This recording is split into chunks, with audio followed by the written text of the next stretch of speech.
प्रिय भक्तों, जय श्री कृष्णा, राधे राधे। बोलिए श्री जगन्नाथ स्वामी जी की जय। उड़ीसा के पुरी में स्थित श्री जगन्नाथ मंदिर भारत के 4 पवित्र धामों में से एक है, जहां हर साल आषाढ़ मास के शुक्ल पक्ष की द्वितीया तिथि को भव्य रथ यात्रा का आयोजन होता है।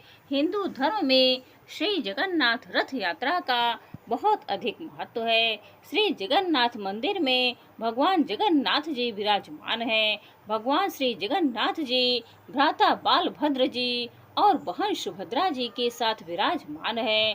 भगवान श्री जगन्नाथ जी श्री हरि विष्णु जी के अवतार श्री कृष्ण का ही रूप है। जगन्नाथ जी की मूर्ति में आज भी भगवान श्री कृष्ण जी का हृदय विराजमान है। जगन्नाथ का अर्थ होता है जगत के नाथ। तो आज मैं आपको सुना रही हूँ श्री जगन्नाथ जी की बड़ी ही दुर्लभ कथा। इस कथा को बड़े ही श्रद्धा और प्रसन्न चित्त मन से पूरा सुनिएगा। इस कथा को सुनने से मनुष्यों के सभी पाप और संकट कट जाते हैं तथा समस्त मनोकामनाएं भी पूरी होती हैं।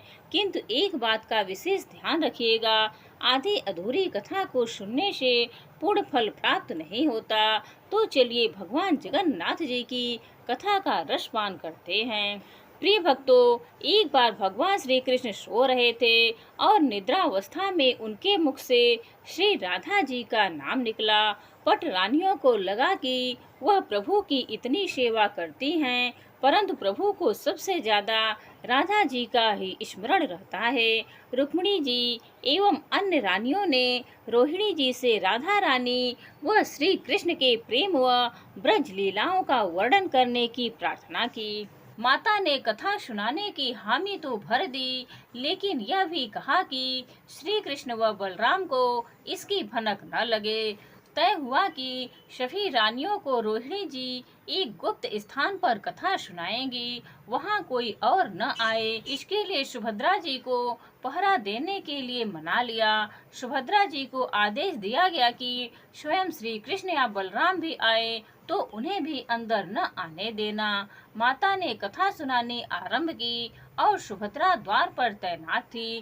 थोड़ी देर में श्री कृष्ण एवं बलराम वहां आ पहुँचे तो सुभद्रा ने उन्हें अंदर जाने से रोक लिया। इससे भगवान श्री कृष्ण को कुछ संदेह हुआ और वह बाहर से ही अपनी सूक्ष्म शक्ति द्वारा अंदर की माता द्वारा वर्णित ब्रज लीलाओं को आनंद लेकर सुनने लगे। बलराम जी भी कथा का आनंद लेने लगे। कथा सुनते सुनते श्री कृष्ण, बलराम व सुभद्रा के हृदय में ब्रज के प्रति अद्भुत प्रेम भाव उत्पन्न हुआ। उस भाव में उनके पैर हाथ सिकुड़ने लगे जैसे बाल्यकाल में थे। तीनों राधा जी की कथा में ऐसे विभोर हुए कि मूर्ति के समान जड़ प्रतीत होने लगे। बड़े ध्यान पूर्वक देखने पर भी उनके हाथ पैर दिखाई नहीं देते थे। सुदर्शन ने भी द्रवित होकर लंबा रूप धारण कर लिया। उसी समय देव मुनि नारद वहां आ पहुँचे। भगवान के इस रूप को देखकर आश्चर्यचकित हो गए और निहारते रहे। कुछ समय बाद जब तंद्रा भंग हुई तो नारद जी ने प्रणाम करके भगवान श्री कृष्ण से कहा, हे प्रभु, मेरी इच्छा है कि मैंने आपका आज जो रूप देखा है वह रूप आपके भक्त जनों को पृथ्वी लोक पर चिरकाल तक देखने को मिले। आप इस रूप में पृथ्वी पर वास करें। भगवान श्री कृष्ण नारद जी की बात से प्रसन्न हुए और उन्होंने कहा कि ऐसा ही होगा। कलिकाल में मैं इसी रूप में नीलांचल क्षेत्र में अपना स्वरूप प्रकट करूंगा। कलयुग आगमन के उपरांत प्रभु की प्रेरणा से मालव राज इंद्रद्युम्न ने भगवान श्री कृष्ण, बालभद्र जी और बहन सुभद्रा जी की ऐसी ही प्रतिमा जगन्नाथ मंदिर में स्थापित कराई। राजा इंद्रद्युम्न श्रेष्ठ प्रजापालक राजा थे और प्रजा उन्हें बहुत प्रेम करती थी। प्रजा सुखी और संतुष्ट थी। राजा के मन में इच्छा थी कि वह कुछ ऐसा करे जिससे सभी उन्हें स्मरण रखें। दैव योग से इंद्रद्युम्न के मन में एक अज्ञात कामना प्रकट हुई कि वह ऐसा मंदिर का निर्माण कराए जैसा दुनिया में कहीं और न हो। इंद्रद्युम्न विचारने लगे कि आखिर उनके मंदिर में किस देवता की मूर्ति स्थापित करें। राजा के मन में यही इच्छा और चिंतन चलने लगा। एक रात इसी पर गंभीर चिंतन करते हुए सो गए। नींद में राजा ने एक सपना देखा और सपने में उन्हें एक देववाणी सुनाई पड़ी। इंद्रद्युम्न ने सुना, राजा तुम पहले नए मंदिर का निर्माण आरंभ करो, मूर्ति विग्रह की चिंता छोड़ दो, उचित समय आने पर तुम्हें स्वयं राह दिखाई पड़ेगी। राजा नींद से जाग उठे और सुबह होते ही उन्होंने अपने मंत्रियों को सपने की बात बताई। राजा पुरोहित के सुझाव पर शुभ मुहूर्त में पृथ्वी समुद्र तट पर एक विशाल मंदिर के निर्माण का निश्चय हुआ। वैदिक मंत्रोच्चार के साथ मंदिर निर्माण का श्री गणेश हुआ। राजा इंद्रद्युम्न के मंदिर बनवाने की सूचना शिल्पियों और कारीगरों को हुई तो सभी इसमें योगदान देने पहुँचे। दिन रात मंदिर के निर्माण में जुट गए। कुछ ही वर्षों में मंदिर बनकर तैयार हुआ। सागर तट पर एक विशाल मंदिर का निर्माण तो हो गया, परंतु मंदिर के भीतर भगवान की मूर्ति की समस्या जस की तस थी। राजा फिर से चिंतित होने लगे। एक दिन मंदिर के गर्भगृह में बैठकर इसी चिंतन में बैठे राजा की आंखों में आंसू निकल आए। राजा ने भगवान से विनती की, प्रभु आपके किस स्वरूप को इस मंदिर में स्थापित करूं? इसकी चिंता से व्यग्र हूं, मार्ग दिखाइए। आपने स्वप्न में जो संकेत दिया था उसे पूरा होने का समय कब आएगा? देव विग्रह विहीन मंदिर देख सभी मुझ पर हंसेंगे। राजा की आंखों से आंसू झर रहे थे और वह प्रभु से प्रार्थना करते जा रहे थे, प्रभु आपके आशीर्वाद से मेरा बड़ा सम्मान है। प्रजा समझेगी कि मैंने झूठ मूठ में स्वप्न में आपके आदेश की बात कहकर इतना बड़ा श्रम कराया। हे प्रभु मार्ग दिखाइए। राजा दुखी मन से अपने महल में चले गए। उस रात को राजा ने फिर एक सपना देखा। सपने में उन्हें देववाणी सुनाई दी, राजन यहाँ निकट में ही भगवान श्री कृष्ण का विग्रह रूप है, तुम उन्हें खोजने का प्रयास करो, तुम्हें दर्शन मिलेंगे। इंद्रद्युम्न ने स्वप्न की बात पुनः पुरोहित और मंत्रियों को बताई। सभी इस निष्कर्ष पर पहुँचे कि प्रभु की कृपा सहज ही प्राप्त नहीं होगी, उसके लिए हमें निर्मल मन से परिश्रम आरंभ करना होगा। भगवान के विग्रह का पता लगाने की जिम्मेदारी राजा इंद्रद्युम्न ने 4 विद्वान पंडितों को सौंप दिया। प्रभु इच्छा से प्रेरित होकर चारों विद्वान 4 दिशाओं में निकले। उन चारों में से एक विद्वान थे विद्यापति। वह चारों में सबसे कम उम्र के थे। प्रभु के विग्रह की खोज के दौरान उनके साथ बहुत से अलौकिक घटनाएं हुई। पंडित विद्यापति पूर्व दिशा की ओर चले। कुछ आगे चलने के बाद विद्यापति उत्तर की ओर मुड़े तो उन्हें एक जंगल दिखाई दिया। वन भयावह था। विद्यापति भगवान श्री कृष्ण के उपासक थे। उन्होंने भगवान श्री कृष्ण का स्मरण किया और राह दिखाने की प्रार्थना की। भगवान श्री कृष्ण की प्रेरणा से उन्हें राह दिखने लगी। प्रभु का नाम लेते वह वन में चले जा रहे थे। जंगल के मध्य उन्हें एक पर्वत दिखाई दिया। पर्वत के वृक्षों से संगीत की ध्वनि सा सुरम्य गीत सुनाई पड़ रहा था। विद्यापति संगीत के जानकार थे। उन्हें वहाँ मृदंग, वंशी और करताल की मिश्रित ध्वनि सुनाई दे रही थी। यह संगीत उन्हें दिव्य लगा। संगीत की लहरियों को खोजते विद्यापति आगे बढ़ चले। वह जल्दी ही पहाड़ी की चोटी पर पहुंच गए। पहाड़ के दूसरी ओर उन्हें एक सुंदर घाटी दिखी जहां भील नृत्य कर रहे थे। विद्यापति उस दृश्य को देखकर मंत्रमुग्ध थे। सफर के कारण थके थे, पर संगीत से थकान मिट गई और उन्हें नींद आने लगी। अचानक एक बाघ की गर्जना सुनकर विद्यापति घबरा उठे। बाघ उनकी तरफ दौड़ता आ रहा था। बाघ को देखकर विद्यापति घबरा गए और बेहोश होकर वहीं गिर पड़े। बाघ विद्यापति पर आक्रमण करने ही वाला था कि तभी एक स्त्री ने बाघ को पुकारा, बाघ आजा। उस आवाज को सुनकर बाघ मौन खड़ा हो गया। स्त्री ने उसे लौटने का आदेश दिया तो बाघ लौट आया। बाघ उस स्त्री के पैरों के पास ऐसे लौटने लगा जैसे कोई बिल्ली पुचकार सुनकर खेलने लगती है। युवती बाघ की पीठ को प्यार से थपथपाने लगी और बाघ स्नेह से लौटता रहा। वह स्त्री वहाँ मौजूद स्त्रियों से सर्वाधिक सुंदर थी। वह भीलों के राजा विश्वावसु की इकलौती पुत्री ललिता थी। ललिता ने अपनी सेविकाओं को अचेत विद्यापति की देखभाल के लिए भेजा। सेविकाओं ने झरने से जल लेकर विद्यापति पर छिड़का। कुछ देर बाद विद्यापति की चेतना लौटी। उन्हें जल पिलाया गया। विद्यापति यह सब देखकर कुछ आश्चर्य में थे। ललिता विद्यापति के पास आई और पूछा, आप कौन हैं और भयानक जानवरों से भरे इस वन में आप कैसे पहुँचे? आपके आने का प्रयोजन बताइए ताकि मैं आपकी सहायता कर सकूं। विद्यापति के मन से बाघ का भय पूरी तरह गया नहीं था। ललिता ने यह बात भांप ली और उन्हें सांत्वना देते हुए कहा, विप्रवर, आप मेरे साथ चलें। जब आप स्वस्थ हो तब अपने लक्ष्य की ओर प्रस्थान करें। विद्यापति ललिता के पीछे पीछे उनकी बस्ती की तरफ चल दिए। विद्यापति भीलों के राजा विश्वावसु से मिले और उन्हें अपना परिचय दिया। विश्वावसु विद्यापति जैसे विद्वान से मिलकर बड़े प्रसन्न हुए।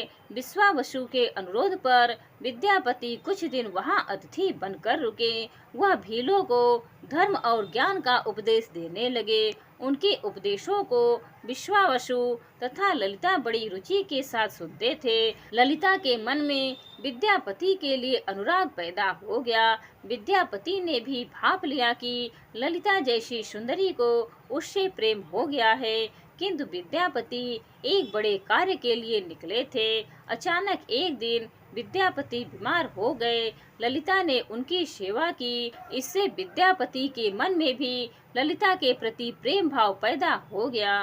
विश्वावसु ने प्रस्ताव रखा कि विद्यापति ललिता से विवाह कर ले, तो विद्यापति ने इसे स्वीकार कर लिया। कुछ दिन दोनों के सुखमय बीते। ललिता से विवाह करके विद्यापति प्रसन्न तो था, पर जिस महत्वपूर्ण कार्य के लिए वह आए थे वह अभी तक अधूरा था। यही चिंता उन्हें बार बार सताती थी। इस बीच विद्यापति को एक विशेष बात पता चली कि विश्वावसु हर रोज सवेरे उठकर कहीं चला जाता था और सूर्योदय के बाद ही लौटता था। कितनी भी विकट स्थिति हो, उसका यह नियम कभी नहीं टूटता था। विश्वावसु के इस व्रत पर विद्यापति को आश्चर्य हुआ। उनके मन में इस रहस्य को जानने की इच्छा हुई कि आखिर विश्वावसु कहाँ जाता है। इस दिन विद्यापति ने ललिता से इस संबंध में पूछा तो ललिता यह सुनकर सहम गई।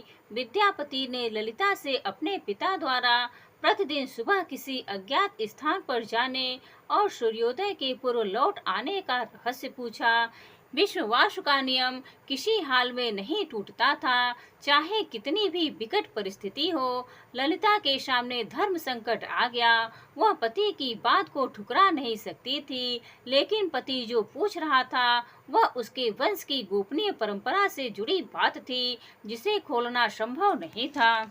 ललिता ने कहा, स्वामी, यह हमारे कुल का रहस्य है जिसे किसी के सामने खोला नहीं जा सकता, परंतु आप मेरे पति हैं और मैं आपको कुल का पुरुष मानते हुए जितना संभव है उतना बताती हूँ। यहाँ से कुछ दूरी पर एक गुफा है जिसके अंदर हमारे कुल देवता हैं। उनकी पूजा हमारे सभी पूर्वज करते आए हैं और यह पूजा निर्विघ्न चलनी चाहिए। उसी पूजा के लिए पिताजी रोज सुबह नियमित रूप से जाते हैं। विद्यापति ने ललिता से कहा कि वह भी उनके कुल देवता के दर्शन करना चाहते हैं। ललिता बोली, स्वामी, यह संभव नहीं है। हमारे कुल देवता के बारे में किसी को जानने की इच्छा है, यह सुनकर मेरे पिता क्रोधित हो जाएंगे।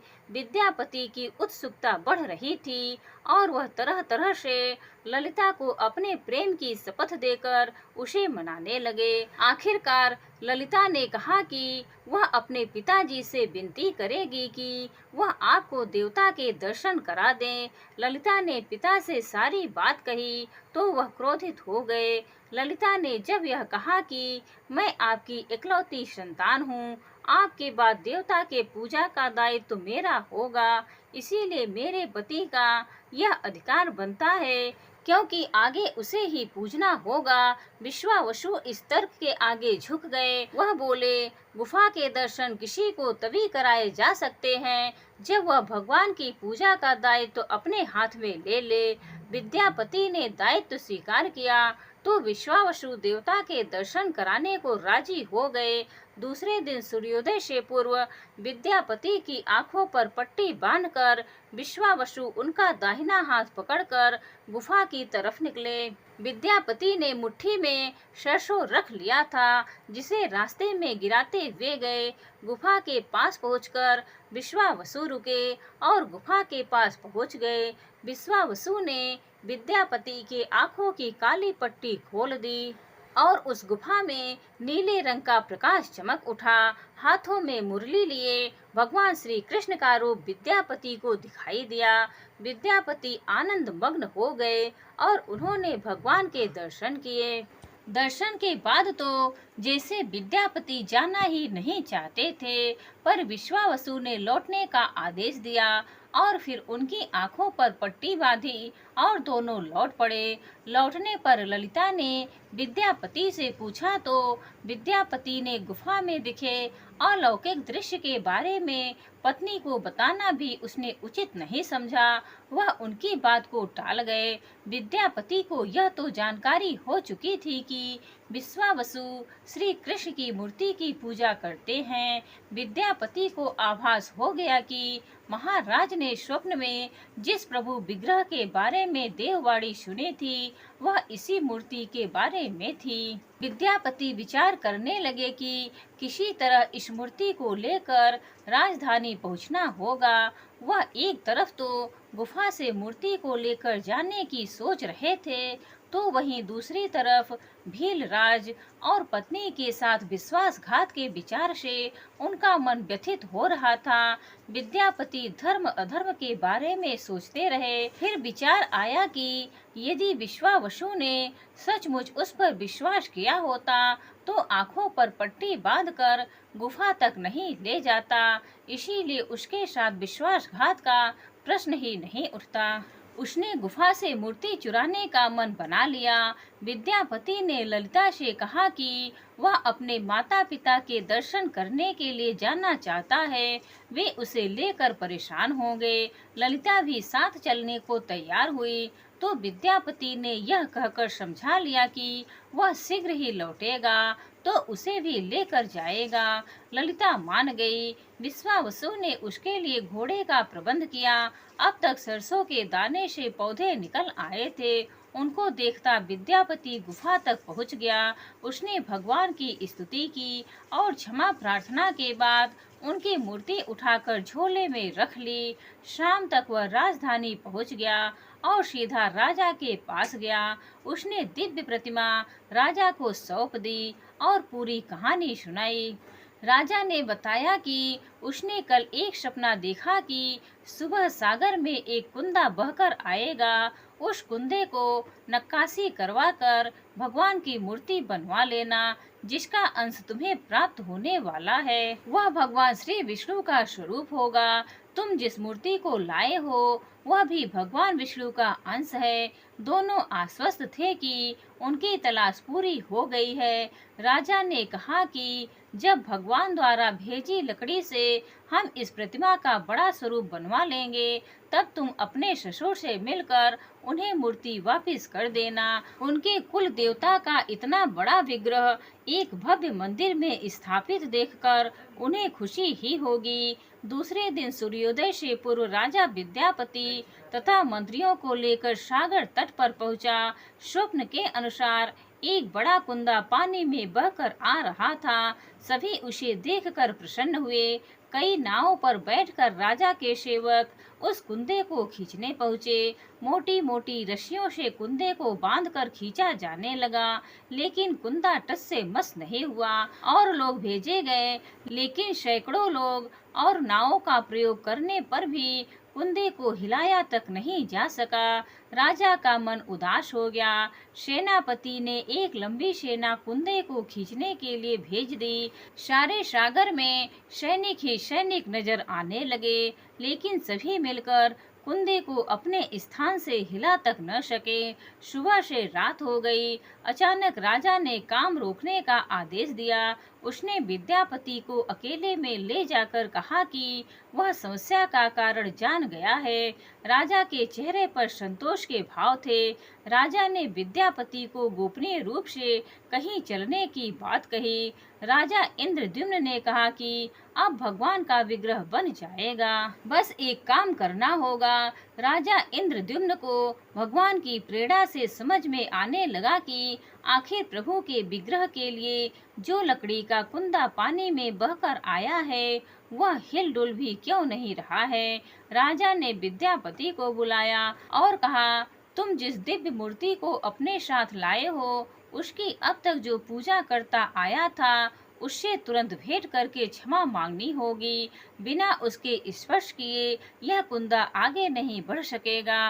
राजा इंद्रद्युम्न और विद्यापति विश्वावसु से मिलने पहुँचे। राजा ने पर्वत की चोटी से जंगल को देखा तो उसकी सुंदरता को देखता ही रह गया। दोनों भीलों की बस्ती की ओर चुपचाप चलते रहे। इधर विश्वावसु अपने नियमित दिनचर्या के हिसाब से गुफा में अपने कुल देवता की पूजा के लिए चले। वहां प्रभु की मूर्ति गायब देखी तो वह समझ गए कि उनके दामाद ने ही यह छल किया है। विश्वावसु लौटे और ललिता को सारी बात सुना दी।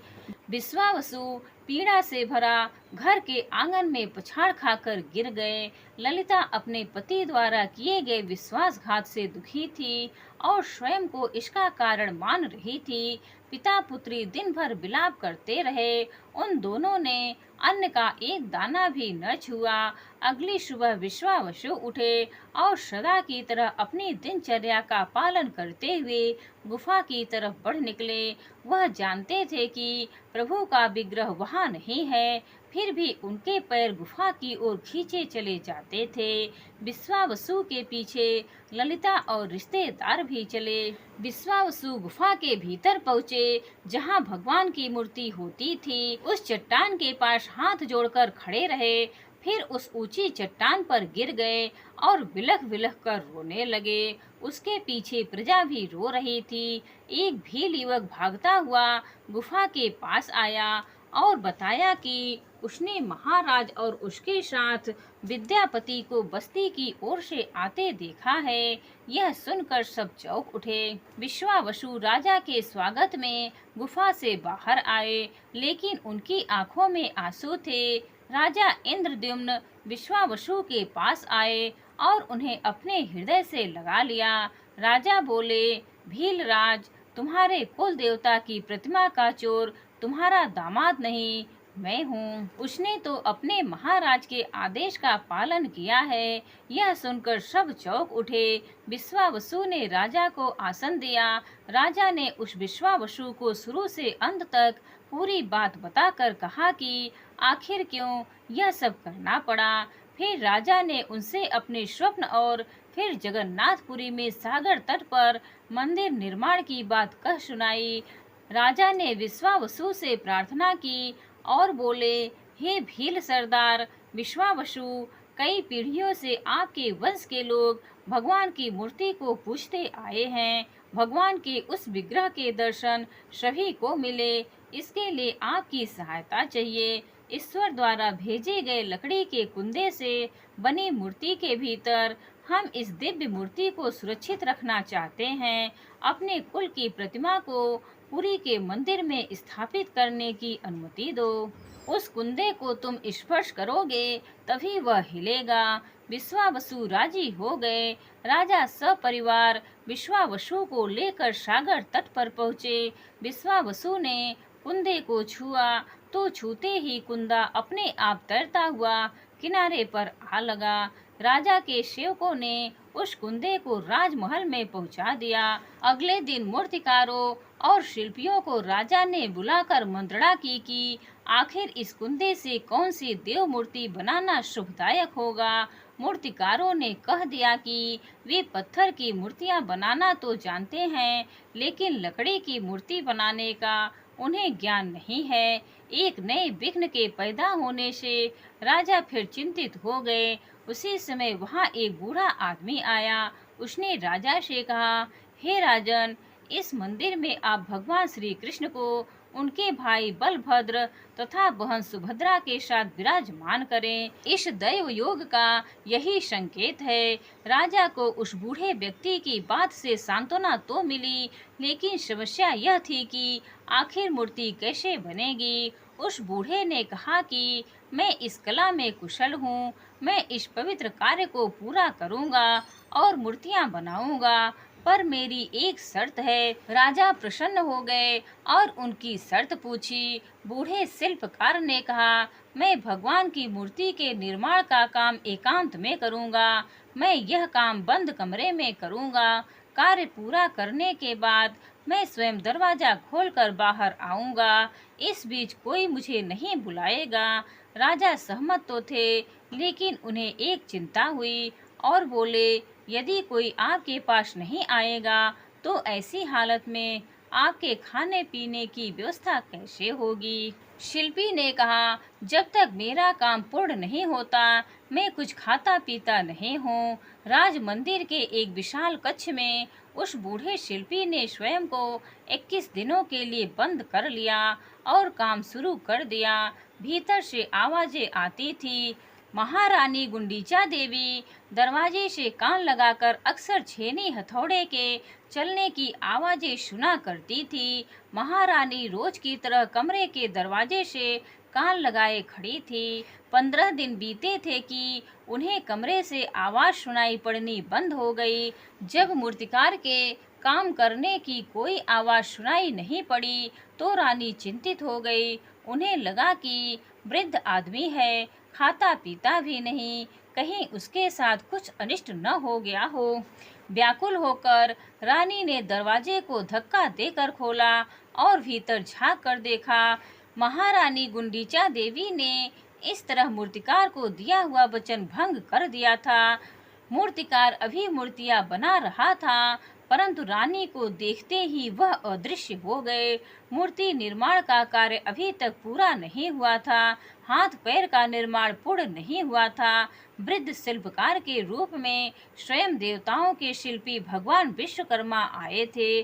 उनके अदृश्य होते ही मूर्तियां अधूरी ही रह गई। इसी कारण आज भी यह मूर्तियां वैसी ही हैं। उन प्रतिमाओं को ही मंदिर में स्थापित कराया गया।